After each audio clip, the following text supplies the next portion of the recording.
ಸ್ನೇಹಿತರೆ, ಮೀಡಿಯಾ ಮಾಸ್ಟರ್ಸ್ಗೆ ಸ್ವಾಗತ, ಸುಸ್ವಾಗತ. ಗೆಳೆಯರೆ, ಇರಾನ್ ಹಾಗೂ ಇಸ್ರೇಲ್ ನಡುವಿನ ಸಂಘರ್ಷ 21ನೇ ದಿನಕ್ಕೆ ಕಾಲಿಟ್ಟಿದೆ.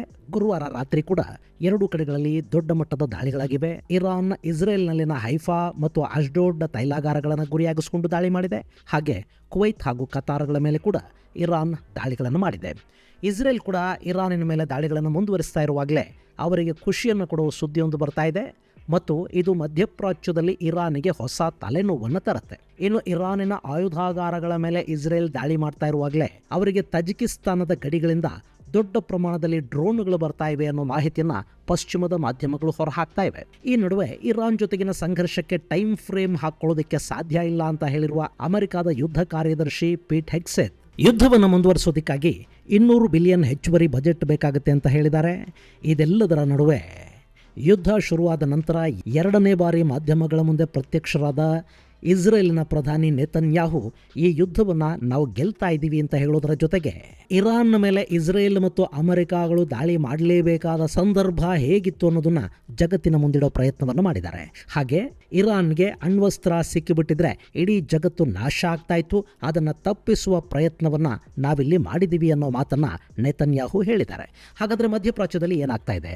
ಯುದ್ಧದ ದಿಕ್ಕು ಬದಲಿಸುವ ದೊಡ್ಡ ಬೆಳವಣಿಗೆ ಅಲ್ಲಾಗಿರೋದೇನು? ಬನ್ನಿ ನೋಡೋಣ. ಗೆಳೆಯರೆ, ಇಸ್ರೇಲ್ ಹಾಗೂ ಇರಾನ್ ಸಂಘರ್ಷ 21ನೇ ದಿನಕ್ಕೆ ಕಾಲಿಟ್ಟಿದೆ. ಗುರುವಾರ ರಾತ್ರಿ ಹಾಗೂ ಬೆಳಗಿನ ಜಾವ ಇರಾನ್ ಇಸ್ರೇಲ್ ಅನ್ನು ಗುರಿಯಾಗಿಸಿಕೊಂಡು ದೊಡ್ಡ ಮಟ್ಟದ ದಾಳಿಗಳನ್ನು ಮಾಡಿದೆ. ಅದರಲ್ಲೂ ವಿಶೇಷವಾಗಿ ಪಾರ್ಸ್ ಗ್ಯಾಸ್ ಫೀಲ್ಡ್ ಮೇಲೆ ನಡೆದ ದಾಳಿಗೆ ಪ್ರತೀಕಾರವಾಗಿ ಇಸ್ರೇಲಿನ ಹೈಫಾದ ಮೇಲೆ ಇರಾನ್ ದಾಳಿಯನ್ನು ಮಾಡಿದೆ. ಹೈಫಾದಲ್ಲಿರುವುದು ಇಸ್ರೇಲಿನ ಅತ್ಯಂತ ದೊಡ್ಡ ತೈಲಾಗಾರ ಅನ್ನಿಸ್ಕೊಳ್ಳುತ್ತೆ. ಅದರ ಮೇಲೆ ಮಿಸೈಲ್ ದಾಳಿ ಮಾಡೋದಕ್ಕೆ ಇರಾನ್ ಪ್ರಯತ್ನ ಪಟ್ಟಿದೆ. ಮಿಸೈಲ್ನ ಒಂದಷ್ಟು ಅವಶೇಷಗಳು ತೈಲಾಗಾರದ ಮೇಲೆ ಬಿದ್ದು ಅಲ್ಲಿ ಬೆಂಕಿ ಕಾಣಿಸ್ಕೊಂಡಿದೆ. ಹಾಗೆ ಅಷ್ಡೋಲ್ಡ್ ತೈಲ ಸಂಸ್ಕರಣಾ ಘಟಕವನ್ನು ಕೂಡ ಇರಾನ್ ಟಾರ್ಗೆಟ್ ಮಾಡಿಕೊಂಡಿದೆ.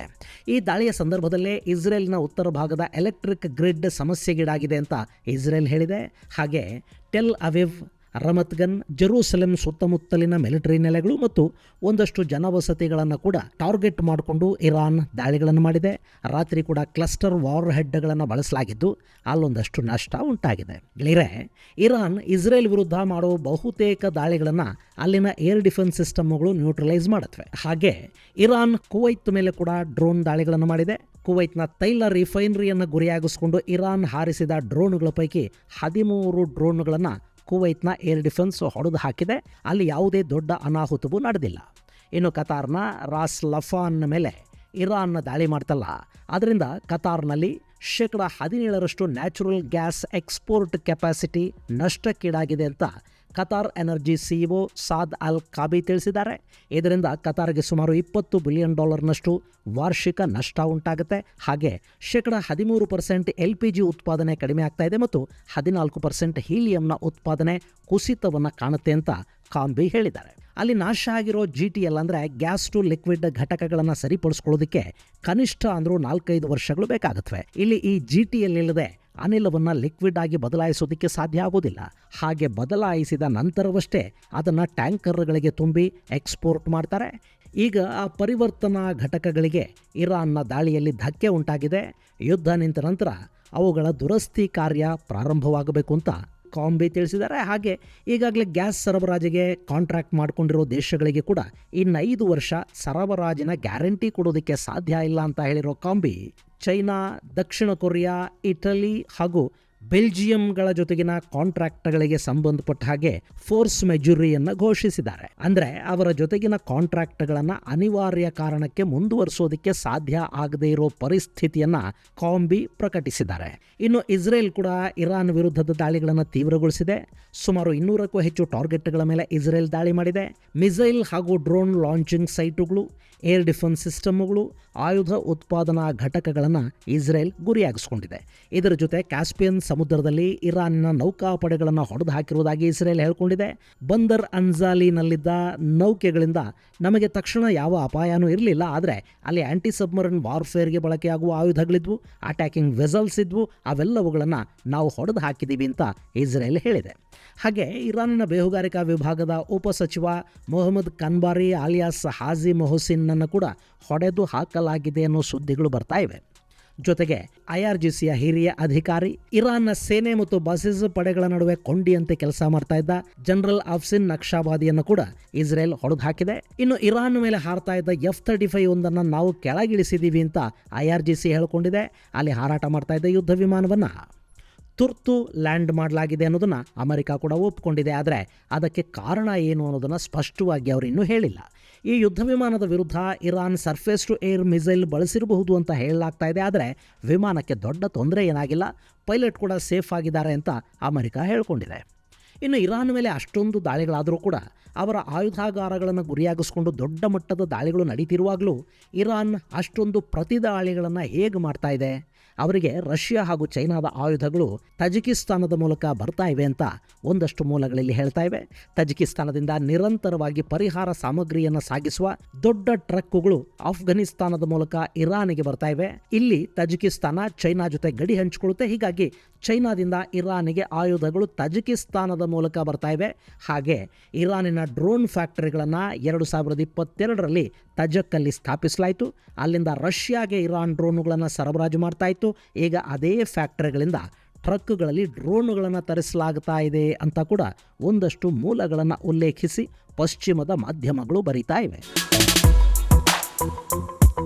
ಹಾಗೆ ಇರಾನ್ನ ರೆಜಿಮ್ ಕುಸಿತವನ್ನು ಕಾಣ್ತಾ ಇದೆ. ಹೀಗಾಗಿ ಅಲ್ಲಿನ ನಾಯಕರು ದೊಡ್ಡ ಪ್ರಮಾಣದಲ್ಲಿ ಹಣವನ್ನು ಅಲ್ಲಿಂದ ಹೊರಗೆ ಸಾಗಿಸ್ತಾ ಇದ್ದಾರೆ ಅಂತ ಅಮೆರಿಕದ ಟ್ರೆಷರಿ ಸೆಕ್ರೆಟರಿ ಸ್ಕಾಟ್ ಬೆಸೆಂಟ್ ಹೇಳಿದ್ದಾರೆ. ಈ ಹಣವನ್ನು ನಾವು ಮತ್ತೆ ವಾಪಸ್ ತರ್ತೀವಿ, ಅದನ್ನು ಇರಾನಿನ ಅಭಿವೃದ್ಧಿಗೆ ಬಳಸ್ತೀವಿ ಅಂತೆಲ್ಲ ಬೆಸೆಂಟ್ ಹೇಳ್ಕೊಂಡಿದ್ದಾರೆ. ಗೆಳೆಯರ, ಇರಾನ್ ಇನ್ನೂ ಅಮೆರಿಕದ ಕೈಗೆ ಸಿಕ್ಕಿಲ್ಲ. ಇಷ್ಟಕ್ಕೂ ಇರಾನಿನ ಹಣವನ್ನು ಅಲ್ಲಿನ ನಾಯಕರು ಬೇರೆ ಕಡೆಗೆ ಸಾಗಾಟ ಮಾಡಿದರೆ ಅದನ್ನು ಅಮೆರಿಕ ಹೇಗೆ ವಾಪಸ್ ತರೋದಕ್ಕೆ ಸಾಧ್ಯ ಆಗುತ್ತೆ ಗೊತ್ತಿಲ್ಲ. ಅದನ್ನು ಬೆಸೆಂಟೇ ಹೇಳಬೇಕು. ಇನ್ನು ಈ ಎಲ್ಲ ಬೆಳವಣಿಗೆಗಳ ನಡುವೆ ಅಮೆರಿಕ ಹಾಗೂ ಇಸ್ರೇಲಿಗೆ ಸ್ಟ್ರೈಟ್ ಆಫ್ ಹಾರ್ಮೋಸಲ್ಲಿ ಇನ್ನಷ್ಟು ಶಕ್ತಿ ಹೆಚ್ಚಾಗ್ತಾ ಇದೆ. ಇಷ್ಟು ದಿನ ನಮಗೂ ಅರಬ್ ಸಂಘರ್ಷಕ್ಕೂ ಸಂಬಂಧನೇ ಇಲ್ಲ ಅನ್ನೋ ಥರ ಮಾತಾಡ್ತಾ ಇದ್ದ ಅಮೆರಿಕದ ಮಿತ್ರ ದೇಶಗಳು ಕಡೆಗೂ ಟ್ರಂಪ್ ಒತ್ತಡಕ್ಕೆ ಮತ್ತು ಸ್ಟ್ರೈಟ್ ಆಫ್ ಹಾರ್ಮೋಸಲ್ಲಿ ಬದಲಾಗ್ತಾ ಇರೋ ಪರಿಸ್ಥಿತಿಯ ಕಾರಣಕ್ಕೆ ಮಣಿದಂತೆ ಕಾಣ್ತಾ ಇವೆ. ಜಪಾನ್, ಜರ್ಮನಿ, ಬ್ರಿಟನ್, ಫ್ರಾನ್ಸ್, ನೆದರ್ಲ್ಯಾಂಡ್ಸುಗಳು ಈಗ ಸ್ಟ್ರೈಟ್ ಆಫ್ ಹಾರ್ಮೋಸನ್ನು ಕಾಪಾಡೋ ಕೆಲಸಕ್ಕೆ ಕೈ ಜೋಡಿಸೋದಾಗಿ ಹೇಳಿವೆ. ಬ್ರಿಟನ್ನ ಪ್ರಧಾನಿ ಕೀರ್ ಸ್ಟಾರ್ಮರ್ ನಾವು ಕತಾರ್ನ ಬೆಂಬಲಕ್ಕೆ ನಿಲ್ತಾ ಇದ್ದೀವಿ ಅಂತ ಹೇಳ್ಕೊಂಡಿದ್ದಾರೆ. ಇದಕ್ಕೆ ಕಾರಣ ತುಂಬ ಸಿಂಪಲ್ಲು. ಈಗ ಇರಾನ್ನ ದಾಳಿಯ ನಂತರ ಕತಾರ್ ತನ್ನ ದೊಡ್ಡ ನ್ಯಾಚುರಲ್ ಗ್ಯಾಸ್ ಉತ್ಪಾದನಾ ಘಟಕವನ್ನು ಸ್ಥಗಿತಗೊಳಿಸಿದೆ. ಅರಬ್ ಸಂಕಷ್ಟದ ಕಾರಣದಿಂದಾಗಿ ಯುರೋಪಲ್ಲಿ ನ್ಯಾಚುರಲ್ ಗ್ಯಾಸ್ನ ಬೆಲೆ 30% ಏರಿಕೆಯನ್ನು ದಾಖಲು ಮಾಡ್ತಾ ಇದೆ. ಇನ್ನು ಜಪಾನ್ ತನ್ನ ಒಟ್ಟು ತೈಲ ಆಮದೇನು ಮಾಡಿಕೊಳ್ಳುತ್ತೆ, ಅದರಲ್ಲಿ 70% ಈ ಸ್ಟ್ರೈಟ್ ಆಫ್ ಹಾರ್ಮೋಸ್ನಿಂದಲೇ ಹೋಗಬೇಕು. ಹೀಗಾಗಿ ಅಲ್ಲಿ ಹಾರ್ಮೋಸನ್ನು ಮುಚ್ಚಿದರೆ ಯುರೋಪ್, ಜಪಾನ್, ದಕ್ಷಿಣ ಕೊರಿಯಾ ಮುಂತಾದ ದೇಶಗಳೆಲ್ಲ ಸಮಸ್ಯೆಗೀಡಾಗತ್ವೆ. ಇನ್ನು ಈ ಯುದ್ಧದಲ್ಲಿ ಬಹುತೇಕ ಅಮೆರಿಕ, ಇಸ್ರೇಲ್ಗಳು ಮೇಲುಗೈಯನ್ನು ಸಾಧಿಸ್ತಾ ಇರೋದು ಕಾಣ್ತಾ ಇದೆ. ಹೀಗಾಗಿ ಅಮೆರಿಕದ ಮಿತ್ರ ದೇಶಗಳು ಗಲ್ಫ್ನ ರಕ್ಷಣೆಗೆ ಕೈ ಜೋಡಿಸೋದಕ್ಕೆ ಮುಂದೆ ಬರ್ತಾ ಇವೆ. ಇದು ಅಮೆರಿಕ ಹಾಗೂ ಇಸ್ರೇಲ್ಗಳ ಶಕ್ತಿಯನ್ನು ಖಂಡಿತ ಹೆಚ್ಚು ಮಾಡುತ್ತೆ. ಇದೆಲ್ಲದರ ನಡುವೆ ಗುರುವಾರ ಮಧ್ಯರಾತ್ರಿ ಇಸ್ರೇಲ್ನ ಪ್ರಧಾನಿ ನೇತನ್ಯಾಹು, ಅದೇ ಭಾರತೀಯ ಕಾಲಮಾನದ ಪ್ರಕಾರ ರಾತ್ರಿ 12 ಗಂಟೆಗೆ ಇಸ್ರೇಲ್ನ ಪ್ರಧಾನಿ ನೇತನ್ಯಾಹು ಅಲ್ಲಿ ಅಂತಾರಾಷ್ಟ್ರೀಯ ಮಾಧ್ಯಮಗಳನ್ನು ಉದ್ದೇಶಿಸಿ ಮಾತನಾಡಿದ್ದಾರೆ. ಈ ಸಂದರ್ಭದಲ್ಲಿ ಇಸ್ರೇಲ್ ಇರಾನ್ನ ಮೇಲೆ ದಾಳಿ ಮಾಡಲೇಬೇಕಾದ ಸಂದರ್ಭ ಯಾಕೆ ಒದಗಿ ಬಂತು ಅನ್ನೋದನ್ನು ಒಂದಷ್ಟು ವಿವರವಾಗಿ ಹೇಳೋ ಪ್ರಯತ್ನವನ್ನು ನೇತನ್ಯಾಹು ಮಾಡಿದ್ದಾರೆ. ಇರಾನನ್ನು ಆಳ್ತಾ ಇರೋ ಮತಾಂಧ ಶಕ್ತಿಗಳು ಇಂಟರ್ ಕಾಂಟಿನೆಂಟಲ್ ಬ್ಯಾಲಿಸ್ಟಿಕ್ ಮಿಸೈಲ್ಗಳನ್ನು ಮಾಡಿಟ್ಟುಕೊಂಡಿದ್ವು. ಅವರ ಬಳಿ ಅವರ ಆಯುಧಾಗಾರ ಅತ್ಯಂತ ಬಲಿಷ್ಠಗೊಂಡಿತ್ತು. ಜೊತೆಗೆ ಅವರು ಅಣ್ವಸ್ತ್ರವನ್ನು ಮಾಡಿಕೊಳ್ಳೋದಕ್ಕೆ ಸಿದ್ಧತೆಗಳನ್ನು ಮಾಡಿಕೊಂಡಿದ್ರು. ಈಗಾಗಲೇ ಇಡೀ ಮಧ್ಯಪ್ರಾಚ್ಯಕ್ಕೆ ಸಮಸ್ಯೆಯನ್ನು ತಂದೊಡ್ತಾ ಇರುವ ಅಮೆರಿಕದ ಅಧ್ಯಕ್ಷ ಡೊನಾಲ್ಡ್ ಟ್ರಂಪ್ ಅವರ ಮೇಲೆ ಒಂದಲ್ಲ 2 ಬಾರಿ ಹತ್ಯಾ ಪ್ರಯತ್ನಗಳನ್ನು ಮಾಡಿರುವ, ಜಗತ್ತಿನ ತೈಲ ಮತ್ತು ನ್ಯಾಚುರಲ್ ಗ್ಯಾಸ್ ಸಾಗಾಟಕ್ಕೆ ತೀವ್ರ ತೊಂದರೆಯನ್ನು ಉಂಟು ಮಾಡ್ತಾ ಇರುವ ಇರಾನ್ ಅಣ್ವಸ್ತ್ರಗಳನ್ನು ಕೂಡ ತಯಾರು ಮಾಡಿಟ್ಟುಕೊಂಡು ಬಿಟ್ಟಿದ್ದರೆ ಇಡೀ ಪ್ರಪಂಚಕ್ಕೆ ಥ್ರೆಟ್ ಆಗ್ತಾ ಇತ್ತು. ಹೀಗಾಗಿ ಅದನ್ನು ನಿವಾರಿಸುವ ಕೆಲಸವನ್ನು ಇಲ್ಲಿ ಅಮೆರಿಕ ಹಾಗೂ ಇಸ್ರೇಲ್ಗಳು ಮಾಡಿವೆ ಮತ್ತು ಅರಬ್ ದೇಶಕ್ಕೆ ರಕ್ಷಣೆಯನ್ನು ಕೊಡುವ ಕೆಲಸವನ್ನು ಇಸ್ರೇಲ್ ಮಾಡಿದೆ ಅಂತ ನೆತನ್ಯಾಹು ಹೇಳ್ಕೊಂಡಿದ್ದಾರೆ. ನಾವು ಈ ಯುದ್ಧವನ್ನು ಬಹುತೇಕ ಗೆದ್ದಿದ್ದೀವಿ. ಅವರ ಏರ್ಫೋರ್ಸ್, ನೇವಿ, ಕಮಾಂಡ್ ಕಂಟ್ರೋಲ್ ಎಲ್ಲವನ್ನ ನಾಶ ಮಾಡಿದೀವಿ. ಅವರ ಮಿಸೈಲ್ ಲಾಂಚರ್ಗಳನ್ನ, ಡ್ರೋನ್ ಹಾಗೂ ನ್ಯೂಕ್ಲಿಯರ್ ಇನ್ಫ್ರಾಸ್ಟ್ರಕ್ಚರ್ಗಳ ಮೇಲೆ ಕೂಡ ದಾಳಿಗಳನ್ನು ಮಾಡಿದೀವಿ. ಅಲ್ಲಿನ ಕೈಗಾರಿಕಾ ಪ್ರದೇಶಗಳ ಮೇಲೆ ದಾಳಿಗಳನ್ನು ಮಾಡುವ ಮೂಲಕ ಮುಂದೆ ಕೂಡ ಅವರು ಮಿಸೈಲ್ಗಳನ್ನ ತಯಾರು ಮಾಡಿಕೊಳ್ಳದ ಹಾಗೆ ಒಂದಷ್ಟು ಪ್ರಯತ್ನಗಳನ್ನು ಮಾಡಲಾಗಿದೆ. ನಮ್ಮ ಸೇನೆ ಹಾಗೂ ಇಂಟೆಲಿಜೆನ್ಸ್ ಮಿಂಚಿನ ವೇಗದಲ್ಲಿ ಕೆಲಸ ಮಾಡುವ ಮೂಲಕ ಶತ್ರುಗಳ ಶಕ್ತಿಯನ್ನ ದಮನ ಮಾಡಿದೆ ಅಂತ ನೆತನ್ಯಾಹು ಹೇಳಿಕೊಂಡಿದ್ದಾರೆ. ಇನ್ನು ಇರಾನ್ನಿಂದ ಅಮೆರಿಕಾಗೆ ಯಾವ ಥ್ರೆಟ್ಟೂ ಇರಲಿಲ್ಲ.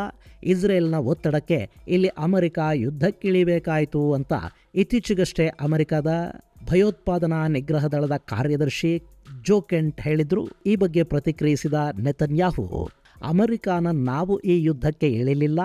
ಡೊನಾಲ್ಡ್ ಟ್ರಂಪ್ ಅವರನ್ನ ಹಾಗೆ ಯಾರು ಯಾಮಾರಿಸೋದಕ್ಕೆ ಸಾಧ್ಯ ಆಗುವುದೂ ಇಲ್ಲ. ಟ್ರಂಪ್ ಮೊದಲ ಬಾರಿ ಅಧ್ಯಕ್ಷರಾಗಿದ್ದಾಗಲೇ ಅವರ ನನ್ನ ಭೇಟಿಯ ಸಂದರ್ಭದಲ್ಲಿ ಯಾವುದೇ ಕಾರಣಕ್ಕೂ ಇರಾನ್ ಅಣ್ವಸ್ತ್ರ ಶಕ್ತ ಆಗಬಾರದು ಅನ್ನೋ ಮಾತನ್ನ ಡೊನಾಲ್ಡ್ ಟ್ರಂಪ್ ನನಗೆ ಹೇಳಿದ್ರು. ಈಗ ಕೂಡ ಟ್ರಂಪ್ ಅವರ ಆಸಕ್ತಿಯ ಮೇರೆಗೆ ಈ ದಾಳಿಗಳು ನಡೀತಾ ಇವೆ ಹೊರತು ಇಸ್ರೇಲ್ ಬಲವಂತವಾಗಿ ಅಮೆರಿಕಾನ ಇದಕ್ಕೆ ಎಳಕೊಂಡು ಬಂದಿಲ್ಲ ಅಂತ ನೆತನ್ಯಾಹು ಸ್ಪಷ್ಟನೆಯನ್ನು ಕೂಡ ಕೊಟ್ಟಿದ್ದಾರೆ.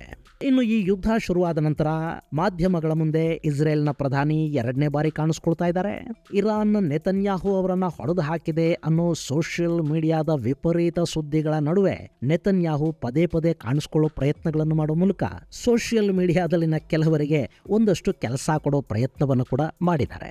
ಇನ್ನು ಇದೆಲ್ಲದರ ನಡುವೆ ಭಾರತದ ಪ್ರಧಾನಿ ನರೇಂದ್ರ ಮೋದಿ ಕತಾರ್ನ ರಾಜ Sheikh Tamim bin Hamad Al ತಮಿ ಜೊತೆ ಮಾತನಾಡಿರುವುದಾಗಿ ತಿಳಿಸಿದ್ದಾರೆ. ಕತಾರ್ ಮೇಲೆ ನಡೆದ ದಾಳಿಗಳನ್ನ ಖಂಡಿಸಿರುವ ನರೇಂದ್ರ ಮೋದಿ ಕತಾರ್ ಜೊತೆ ಭಾರತ ಸದಾ ನಿಂತುಕೊಳ್ಳುತ್ತೆ ಅನ್ನೋ ಭರವಸೆಯನ್ನ ಕೊಟ್ಟಿರುವುದಾಗಿ ಟ್ವೀಟ್ ಅಲ್ಲಿ ಹೇಳಿಕೊಂಡಿದ್ದಾರೆ.